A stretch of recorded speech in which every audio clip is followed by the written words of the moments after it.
Eh bien, bonjour à nouveau. Nous voici sur ce chemin de lumière. Nous avons fait une première étape, chemin de lumière, qui, pour bien comprendre et que le chemin de croix qui nous est proposé est en fait porteur et de cette espérance en la lumière. Le Seigneur s'enfonce en notre nuit pour nous ouvrir à sa clarté.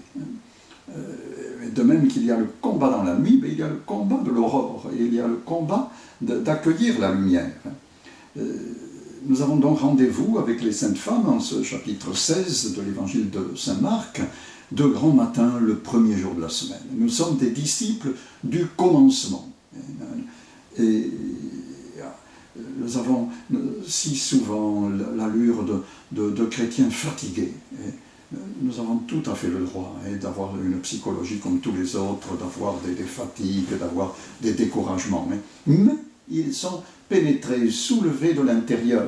Il y a, comme au fond de la grotte de Massabielle, sous la boue, il y a une source.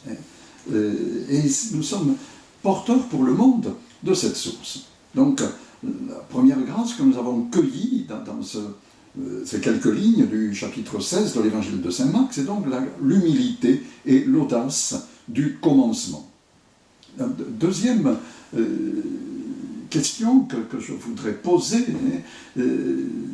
c'est le fait que les apparitions du ressuscité ont concerné d'abord des femmes. Ce sont celles qu'on appelle les saintes femmes. Donc Marc en énumère 3, Marie la Madeleine, Marie de Magdala, Marie mère de Jacques et Salomé. Cette dernière étant la mère des fils de Zébédée, l'épouse de Zébédée, la mère de Jacques et de Jean. Et pourquoi ces femmes ?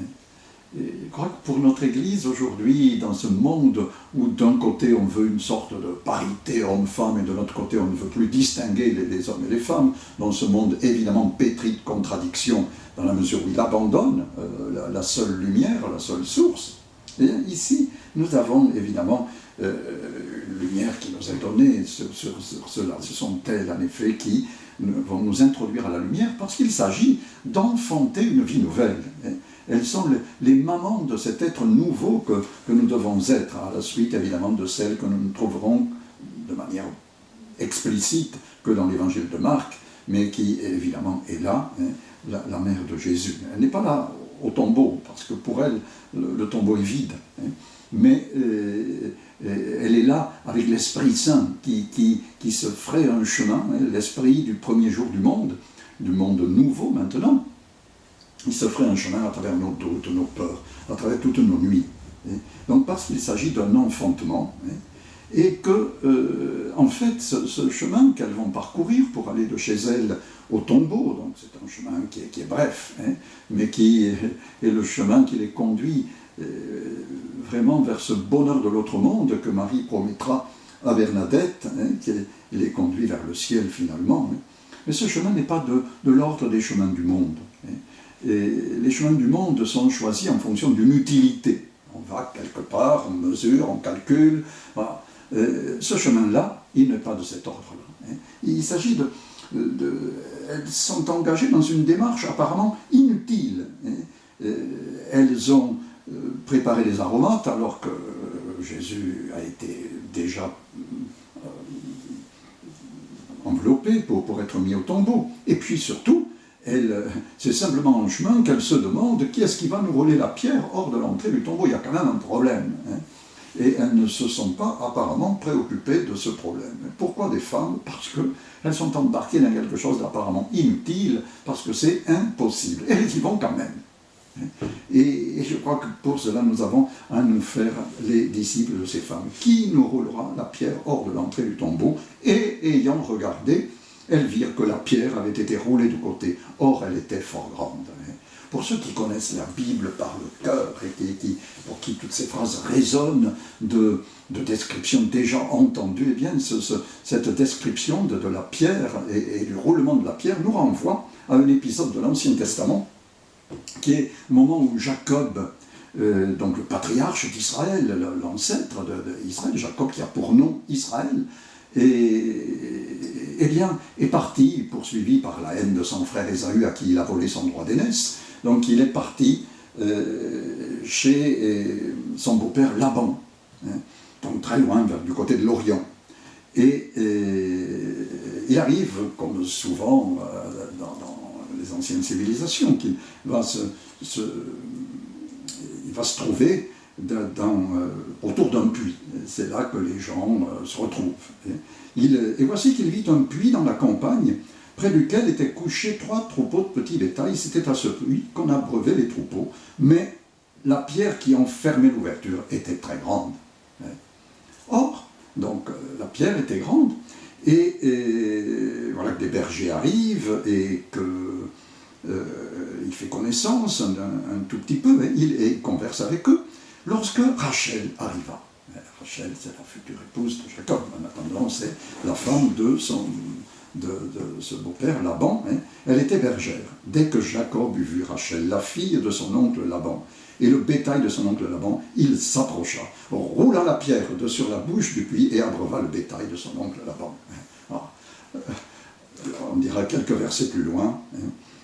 Rachel avait belle tournure et beau visage, et Jacob aimait Rachel. L'amour lui fait rouler la pierre sans aucun problème. Et c'est ce qui s'est passé. Cette pierre qui était fort grande, elle a été roulée par l'amour. L'amour est plus fort que la mort. Et c'est pour ça qu'il faut des femmes, parce qu'elles sont disponibles à l'amour. Elles ne sont pas des conquérantes. Elles sont des cœurs ouverts à l'impossible, disponibles à l'invisible.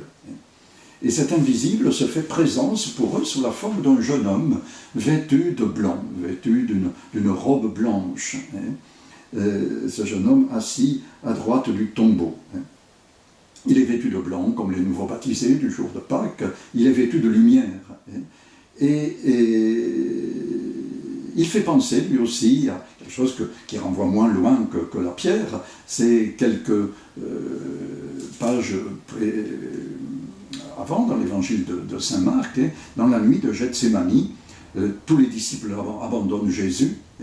Un jeune homme le suivait, n'ayant pour tout vêtement qu'un drap, et on le saisit, mais lui, lâchant le drap, s'enfuit tout nu. Saint Marc est le seul à rapporter cette anecdote. Et ce drap, dans le texte grec, il s'appelle suaire, sindona, et il est abandonné dans la nuit.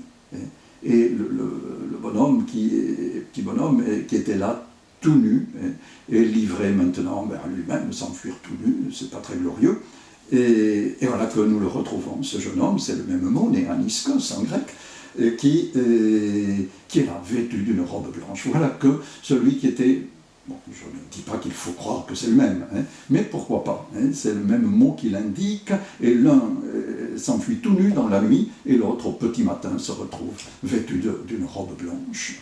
En fait, ayant abandonné le suaire, il est revêtu de la robe blanche du ressuscité. Il est revêtu de lumière pascale, et c'est lui qui accueille les saintes femmes. Il faut qu'elles soient disponibles à cette présence nouvelle, à cette présence qui va traverser le monde désormais, puisque aujourd'hui encore, et cette année nous le désirons encore plus, puisque ça ne s'est pas passé dans la nuit de Pâques, eh bien des hommes renvoyés à la nudité de leur pauvreté, eh bien sont habillés de blanc, habillés de lumière, quand ils sont baptisés. Donc, rendons grâce au Seigneur parce qu'il y a des femmes, qui croient à l'invisible, qui croient à l'impossible. Et c'est elles qui vont recevoir le message. Le message, nous en parlerons dans une prochaine fois, il voit que ce n'est pas, comme je l'ai souligné dans la toute première introduction, ce n'est pas une parole qui nous est extérieure, c'est une parole vivante. De même qu'elles accueillent la présence de ce jeune homme vêtu de blanc, de même, et encore plus fortement, elles doivent accueillir non plus devant leurs yeux, mais dans leur cœur, une parole qui est vivante et qui va les faire vivre. Au fond, elles vont avoir à vivre ce que Marie a vécu dès le début de l'Évangile, accueillir une parole vivante pour vivre de cette parole, faire en sorte que leur chair, leur existence ordinaire soit transformée par cette parole, que cette parole se fasse chair en elles, qu'elles deviennent des ressuscités.